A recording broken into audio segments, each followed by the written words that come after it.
If you need to learn how to talk to a lady, ask your mum. Bingo! So Bayonetta is the final character in our base roster for Smash Ultimate as third parties go. We do have Joker and Banjo and Terry, and they'll all be in a later episode because DLC is still coming out. And yeah, let's just talk about Bayonetta, the most broken character from Smash 4. I haven't played any of the Bayonetta games. I have seen a little bit of gameplay here and there, and I watched the animated movie short thing. Just as a disclaimer, Bayonetta, the series, is a little fan servicey. So if you're really into like that sort of stuff, this is probably the game series for you. There's a lot of nudity, drugs and alcohol. A lot of stuff. So I'm not gonna be very descriptive on my pictures and stuff just because of that. Bayonetta is like 100% humanish. She's kind of in a weird spot because she is an Umbran witch and the daughter of a Lumen Sage because they did unspeakable things because it was against the law for those two species to have a child, and Bayonetta is the child of that species thing that was going on. And so because she was a forbidden child, she gets the amazing opportunity to be the left eye of the world. Now, there are two eyes of the world in Bayonetta, the left eye and the right eye. The left eye is for the Umbran Witches, the right eye is for the Lumen Sages, and when they get together, you can pretty much just like reset the world and be like a god almost. And so Bayonetta is pretty much like 100% human. She was raised by the Umbran Witches, so she doesn't have any like sort of Lumen Sage powers. It's mostly just what she inherited from her mom. And she fights her dad later in the games, just because he's the bad guy. He's kind of being mind controlled. With Bayonetta, she's not really dressed. This is all hair, like her hair stuff. And she uses her hair to summon demons. In Smash Brothers, she summons Madama Butterfly. That is like her main kind of demon thing that she would summon. She also summons Gamora, which is her final smash. And in that, when she summons the limbs and arms and stuff of demons, like it just like strips off her clothes. So really, she's only wearing like gloves and jewelry. And in Smash Bros, she doesn't undress. It's mostly like just her legs. She does have all the powers of an Umbran Witch. She can walk on walls. She can transform into several different types of animals. She uses like the rune circles stuff to like travel in between like the human realm and then like the angelic demonic realms. And she can see what's going on. So she can see like, oh, there's an angel there, but then like a regular person would be like, oh, what's going on? It looks like the city's blowing up by itself. And she's good with all types of weapons, magical or not magical. Usually she gets her weapons from, I want to say it's Hell's Gate. It's the bar place with the one dude that looks like Barrett. I'm blanking on his name. That's where she gets all of her weapons, her magic weapons. She's also good with non-magic weapons. And she kills angels. Now, when I say she kills angels, I don't mean angels like Pity Pat over here. I mean, like, they're scary. They're nightmare fuel of angels. If you've ever played World of Light and you go, oh, those look like pretty weird monsters, and why are they from Bayonetta? Those are probably the angels that she kills. Because, really, in the world of Bayonetta is set in, good and evil are kind of debatable.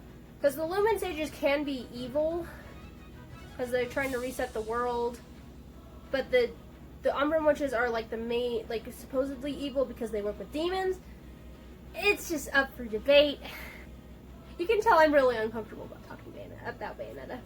One of her main attacks is Witch Time, where she is able to slow down time for a minute or two, and it's like the Zawardo from JoJo. She also has Umbra Strength, where she uses Madama Butterfly at the full max power. And from the movie, she is able to work with Jean and summon the ultra crazy demon thing. She has her 2 magic guns in her hands and on her feet too. And she can use all of them simultaneously. They are magical. They don't really run out of ammo. And they don't really break either. Bayonetta is really good at just having this raw amount of power. She once headbutted a skyscraper. She can throw lots of like heavy things just with her legs. She's one of the few characters that actually can survive in space without any like sort of equipment. And she's also extremely fast. She's almost on the same speed as Sonic. She's able to dodge bullets in fractions of a second. And she's very fast with reacting time. However, she can be caught off of guard.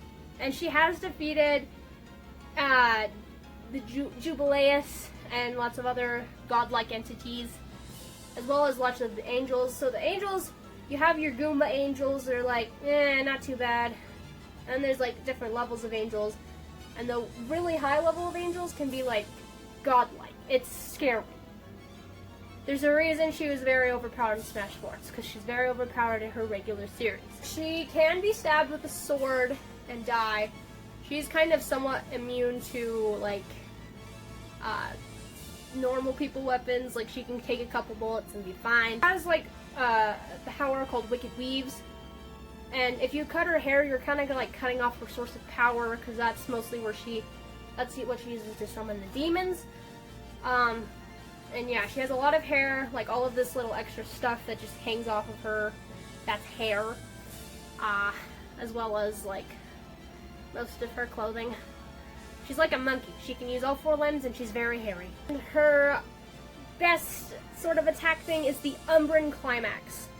And she can constantly use the limbs of demons over and over again, repeatedly. She sent Jubileus into the sun. Like, she and Jubileus were fighting and they ended up in the sun, and she was able to survive re-entry back into the Earth, which is very impressive because re-entry is very hot, it burns things up, and it would pretty much incinerate a normal person. So... And, fun fact, she actually babysat herself. What does that mean? Well, Baldur, the main villain from the first Bayonetta game, took Bayonetta from the past and threw her into the present. It's kind of like a safety hazard sort of thing. And, it's kind of sweet because she's like, little Bayonetta over here, whose actual real name is Theresa, was like, oh, you're my mommy. And Bayonetta was like, shut up, child, I ain't your mama. She was able to survive being underneath a lake for 600 years. That's a long time. And since she is the child of both a Lumen Sage and an Umbran Witch, she was kind of an outcast between both groups. The Lumen Sages wanted nothing to do with her, and the Umbran Witches kind of put her in like a prison thing, because they were like, screw you, we don't want you, you're forbidden, you're disgusting, you're the scum of the earth. And she's like the most powerful Umbran Witch out of all of them. She fights her angels. She likes to do playful things in her style. She's very swanky. She keeps her cool. She's able to surf through a tidal wave of debris and fight a 3rd tier angel thing. So, you know what?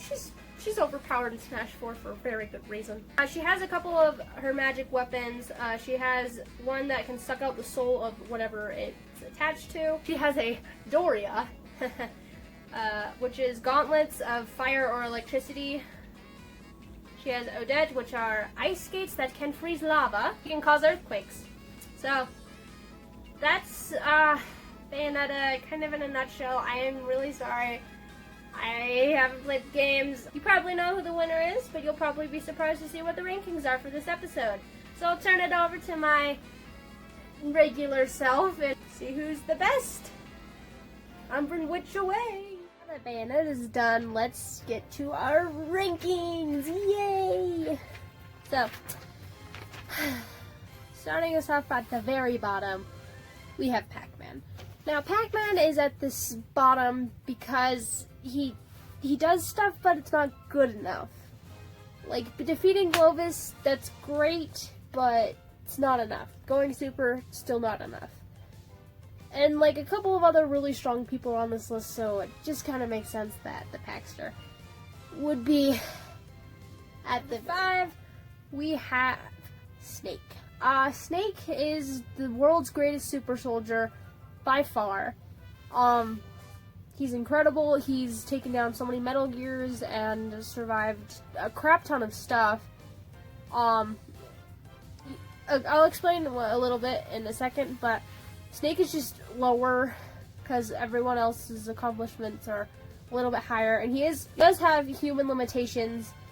Like, if you shoot him, he's gonna die. He's gonna die of old age. He's a human being, and he could die very easily. Now, Mega Man is just above Snake, and the reason for that is I figured Mega Man is probably like the most powerful Metal Gear ever. Like, comparing the two between Snake and Mega Man. And so that's why Mega Man is slightly higher than Snake, just because of that.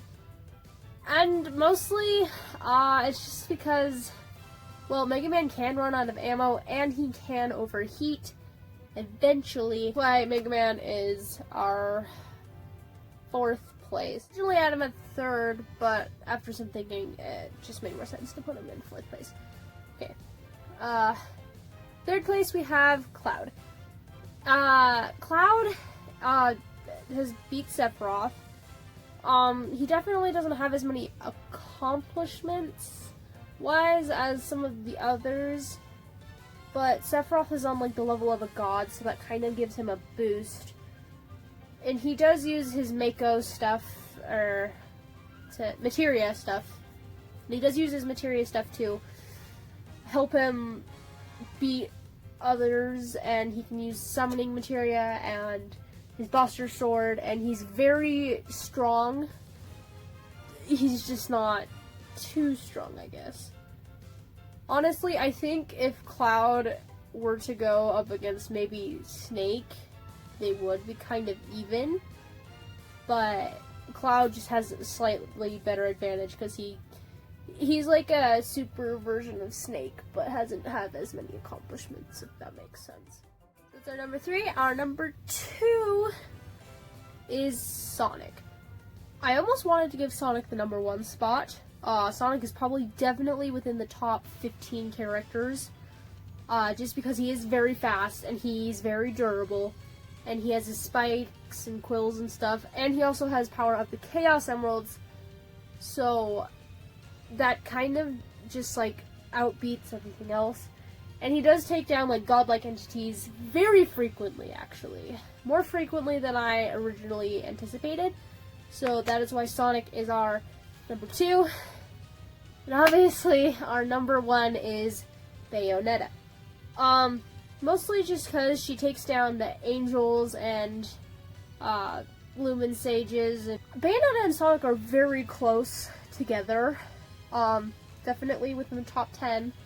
When I was originally researching this, Bayonetta usually was the winner for most of the Smash 4 stuff. Not a lot of people have really touched on Ultimate, but definitely within the top 10 characters. And she does have her demons to help her. But even without that, she still has a ton of weapons and stuff that she can use to beat up all these other characters. So, yeah, that is our oddball non-Nintendo's non-DLC characters completed. Next time I'm going to be talking about the Pikmin series, which is just Olimar and Alf. So until then, I'll see you next time.